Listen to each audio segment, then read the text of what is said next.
La réforme est basée sur l'approche par compétences. On sait que c'est controversé au Québec. On n'a pas besoin d'aller loin pour voir la controverse.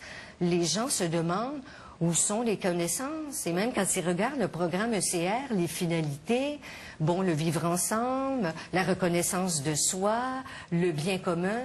Oui, mais la transmission des connaissances objectives, des connaissances encyclopédiques, et là, elles sont où? C'est parce que c'est pas évident, c'est pas dans les finalités du programme. Pas plus que c'était évident lorsqu'on enseignait le cours de morale.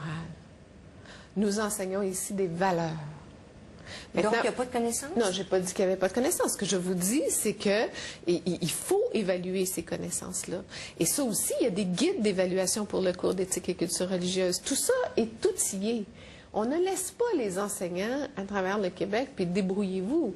Bon. Et encore là, ces outils d'évaluation ou ces guides d'évaluation, ils progressent dans le temps. Il n'y a rien de statique. Je ne veux pas parler de la cause de Drummondville. On sait que la contestation n'est pas terminée, mais il reste que vous n'avez jamais, vous, rencontré les représentants de la coalition Je pour la ne peux liberté. pas, madame. À partir du moment, je ne peux pas le faire. À partir du moment où ces gens-là sont devant les tribunaux, je ne peux absolument pas les rencontrer. Je voulais vous parler aussi, c'est pas des gens nécessairement qui demandent une exemption, mais il y a des gens au Québec qui retirent leurs enfants des classes. Il y a eu une lettre, hein, vous l'avez vu, lettre ouverte à la ministre, une lettre de Mme Quentin.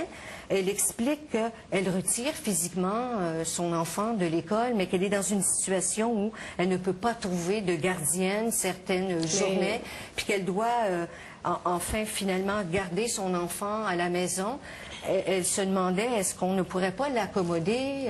Le cours d'éthique et culture religieuse est un cours obligatoire.